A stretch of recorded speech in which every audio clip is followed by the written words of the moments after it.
Good morning. It's great to be here. I appreciate this opportunity to share what truly was an amazing adventure. My son Ryan was a senior, and he selected to do a cross-country bike ride as his senior project. Well, we wanted to be more than just a bicycle ride, so Ryan thought about causes that would be important to him, and he had recently experienced some of our family members dealing with the deadly disease of cancer. His grandpa had passed away a year before. His grandma had been dealing with breast cancer and is in remission, but probably the most influential in his decision to pursue the City of Hope as its foundation of support was the fact his cousin, my nephew, had been dealing with cancer as well, and he was only 3 or 4 years older than Ryan. He saw him go through the radiation and the chemo treatments, losing his hair, and having to deal with the sickness that follows with that. So choosing that foundation, it got us in gear. We were ready to roll. As a tradition among cross-country cyclists, you always dip your bicycle tire in the ocean, your back tire in the ocean you're starting, and you dip your front tire in the one that you're going to be finishing up in. After we left the beach, there at Manhattan Beach, we pedaled to our home, and we had over 75 people there to send us off. So here's the question. Why would almost 100 people come to our house to see us off? Well, I think there's 3 reasons. Number one, the mission that we were trying to accomplish was very, very clear. They knew we were trying to ride from ocean to ocean. Number 2, it was a difficult and rigorous task. If we said, hey, come to our house and see us off, we're going to ride around the block, I don't think they would have been there. It's got to be challenging. And the third thing, that the cause that we had was a very worthy cause. It had a very clear purpose. So there we left, pedaling up our street, First Street, and as we were leaving, you can see on our bikes that we were completely self-sufficient. All of our equipment, our sleeping bags, our tents, everything is with us. We had no support vehicle following us. We were on our own. Even though we were on our own, we ended up being more dependent on people than we thought. Day number 2, we were in Palm Springs, and it was so hot, it was 110 degrees. And here goes Dad, dives into the pool, going for a swim, comes out, falls asleep, and then his phone's ringing. Brrr. It was in my pocket. So it wasn't going to function. Kayla here at the Verizon store in Palm Desert took care of us, and you can see her smile. She was ready to be a part of our mission. Because of the heat, we had to start riding at early in the morning. This is just at sunrise. We've been riding for 3 hours out in Palm Desert, approaching the Indio Pass. As we're going up that long pass out of Indio, temperatures are creeping up to 110 again. So we took refuge at what's called the Desert Center. The Desert Center at one time was a pretty thriving little town. Not big, but it had gas stations and stores, and right now it's nothing. This is the only thing at Desert Center. So we told them, we said, hey, can we take refuge until it cools down? And they said, what do you mean, till October? So we came in, and sure enough, they gave us the corner in the cafe. We stayed at the booth, and we were there from about 11 o'clock till 6 o'clock in the evening. These were old phone booths that used to be there. And we just kind of camped out, caught up on email, took a nap, and then we made it for our first state line, the state line of Arizona, and the temperatures are cranking. 112, 113. So once again, we're continuing to ride at night. We had safety helmets, we had lights on our helmets, we had lights on our bikes. And even though we were out in the middle of nowhere, we turned off the interstate. We're going down Highway 60. It was very, very peaceful to be out there with nothing. It'd be 45 minutes and not a car would pass us. But because of that solitude, it also put us in some predicaments. Where do you get support? Well, this was one of the towns that we thought we were going to stop in. Hope, Arizona. And so we got on our maps and we checked and said, well, yeah, that looks like a pretty good sized town. They're bound to have something there. Well, when we got there, there was nothing. See, all those little boxes that were up there were motorhomes, and when it gets past about 95 degrees, they all drive back up to Washington and Oregon. So we pitched our tent on the side of the road, got up once again at the crack of dawn. You can see the sun coming up. And as we're pedaling outside of this town of Hope, this is what we saw.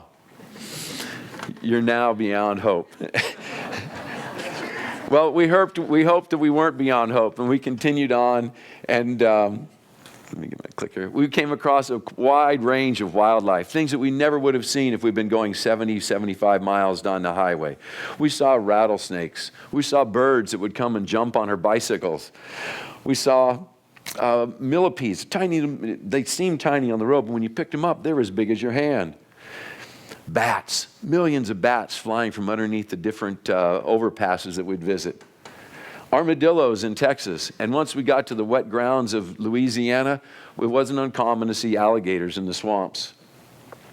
There were lots of different hazards that we had to deal with, some of them natural, winds, rain, thunder, lightning, and those are all the types of things we had to make important decisions on. But there were other hazards as well. The heat was so hot that when we'd see an overpass like this, we would sometimes come in and crash for at least 2 hours just to kind of get our strength back and let our bodies cool down.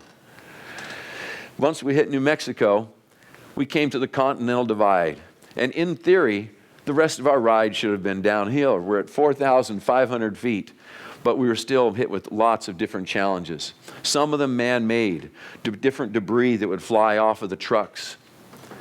These things would kind of bring up shards of metal, and those little tiny shards of metal that would explode out of those steel-belted radials would work their way through the tires. And I had 25 flat tires between here and Florida, 25. Ryan only had 5. And a friend of mine came up to Ryan and says, "Hey, Ryan, you didn't catch on yet?" You see, when your dad was tired, he could come up and go, "Ryan, I need a break." Or he could pedal into some debris and try and get a flat tire and get a break that way. So there we were fixing one of our flats, but we just kept going with it. During the day, we would use the flat tires, and at night, we'd take the time to patch them. We came to Texas. And Texas, they say things are bigger than Texas. Well, here's what we saw, one big wall. This big wall separated Mexico from Texas, from the United States. And as we rode across or along the edge of the Rio Grande, along that big wall, we saw one of the major crossings between Mexico and the U.S. The next stop we went was a little Sonic Burger, still in El Paso, and we found out that this gentleman, Luis, was one of those people that crossed over every day. He would go back to Juarez and come back over to work, and he was real proud to let us know that because he was so good on his rollerblades, he delivered hamburgers on his rollerblades and got 50 cents an hour extra. We were exhausted, and we would take any kind of refuge. It could be fast food places, under shelters, anywhere. But don't think this is just me, the old man. Ryan had the same feelings. We stopped at our first night in Texas. This is Fort Hancock. And once again, we pulled into Fort Hancock, and it was an abandoned town. Banks were abandoned. Looked like a ghost town from the Wild West. Grocery stores abandoned. We came to the one food place that we could eat, Angie's Restaurant. And as we looked at the menu, we saw that a National Geographic reporter had been here before. Well, not just him. Look at all those the different denominations of money that have come through Angie's Restaurant to visit from all over the world. Well, he was so impressed with his chicken fried steak that the reporter actually wrote a little section in his article on Angie's Restaurant in Fort Hancock, Texas. The roads in Texas were long. The roads in Texas were hot. And the roads in Texas were oftentimes very, very hilly. The only thing that got us through all of these challenges were the people along the way. These 3 cowboys here who had ranches in the area saw us, stopped us over, and we must have spent a half hour with them talking. They said, "Hey, where are you going?" Once again, they wanted to connect with us because we had a clear mission. We said, "We're going to Florida." And they said, "Oh, hell no." And they started asking more questions and more questions. And now they're a part of the mission also. They told us where to go, what to stay, be careful of this, don't go near that. They wanted to be a part of our success. They brought out, of course, in Texas, they have gun racks in their car. They brought out their rifles and had us shooting at cans across the highway. And last but not least, they went back to the truck, put the rifle away, and brought out a $100 bill to help support the Pedal for Hope cause. Our longest day, 118 miles. We left early in the morning. We didn't get there till after dark. Once we got to the town of Ozona, we pulled up, and the only way we could get food was to go through the drive-thru. They wouldn't let us in. It was closed after hours. Our food ranged from drive-thrus like that to smoky barbecues at the county lines of Texas. We would eat sometimes at convenience stores, and we got stuck in a rainstorm. Those are our bicycles underneath our tent fly to keep them wet or keep them dry from the rain. We even got one contact from Facebook. Ryan was checking his Facebook. He says, "Hey, Dad, look at this." And the lady had been following our journey. She says, "Hey, when you get to Junction, Texas, come into our store, our Dairy Queen. We want to treat you to lunch." So sure enough, we pulled in, and they treated us to lunch and ice cream. I want you to take a look at the people here. I want you to see their faces. They're not posing for a picture. They're a part of a team. Look at the smiles and the energy that's coming from them. They want us to succeed. We had a clear mission, and they wanted to be a part of it. This family here, they were camping on their vacation. We met them, and they got on Facebook again to Ryan and said, "Hey, come to our house when you get to Fredericksburg." So we got to visit with them twice, once a week prior and then once at their hometown.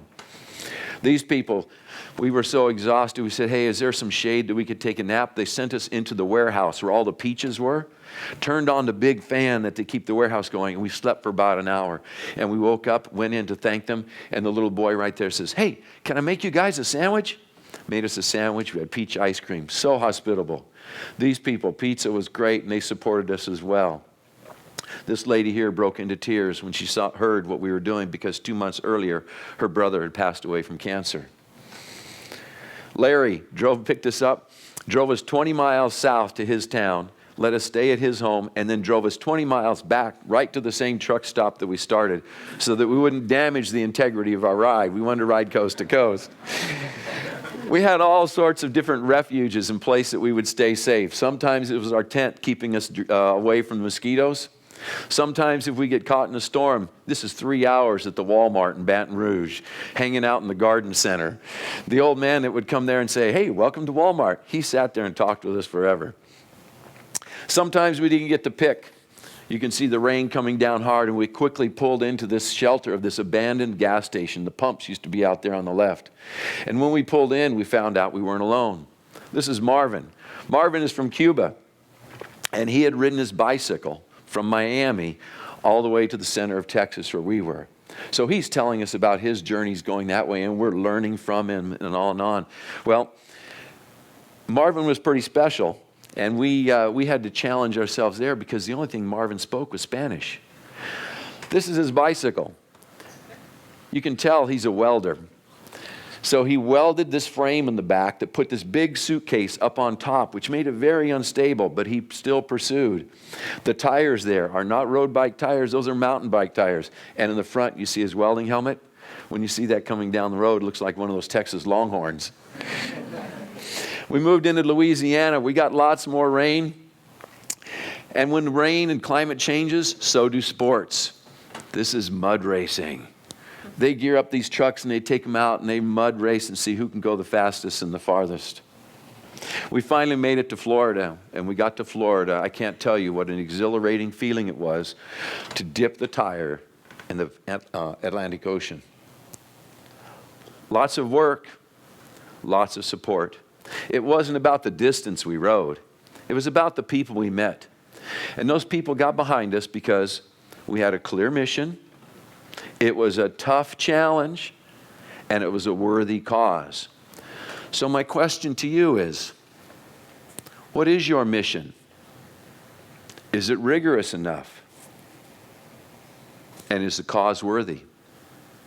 If you can share that with people, you will get support for your missions as well. It's been great being with you. Thank you very much.